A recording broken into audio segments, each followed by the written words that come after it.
हे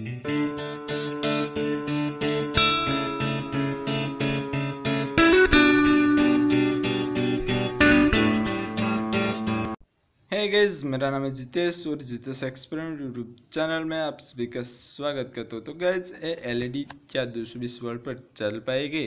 तो जी हाँ गाइस, हम इसमें रेजिस्टेंस लगाकर इसको चला सकते हैं। तो कौन सा रेजिस्टेंस लगाना है ये इस वीडियो में जानने वाले हैं। ये वीडियो नॉलेजेबल है, तो इस वीडियो को अंत तक देखते रहना और चैनल पर नए तो सब्सक्राइब कर लेना और बाजू वाले बेल पर दबाकर ऑल का ऑप्शन सिलेक्ट कर देना।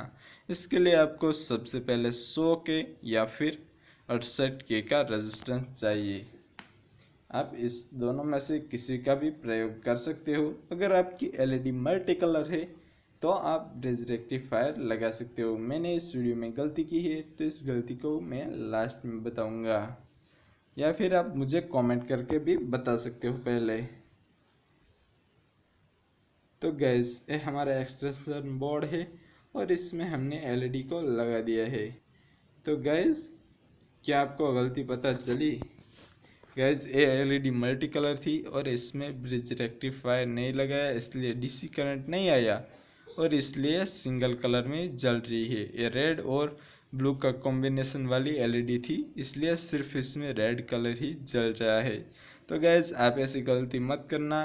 कोई वाइट एलईडी हो तो आप ब्रिज रेक्टिफायर नहीं लगा सकते, वरना आपको लगाना पड़ेगा और इसमें आपको करंट लगने का भी खतरा है। तो आप प्लीज़ संभल कर इस एक्सपेरिमेंट को करना और इस बिजली के साथ छेड़खानी करना बहुत ही नुकसानदायक है। तो वीडियो अच्छा लगा तो लाइक कर देना, शेयर कर देना और मैं ऐसे ही मज़ेदार वीडियो में नेक्स्ट वीडियो में मिलता हूँ। तब तक के लिए जय हिंद दोस्तों, जय भारत।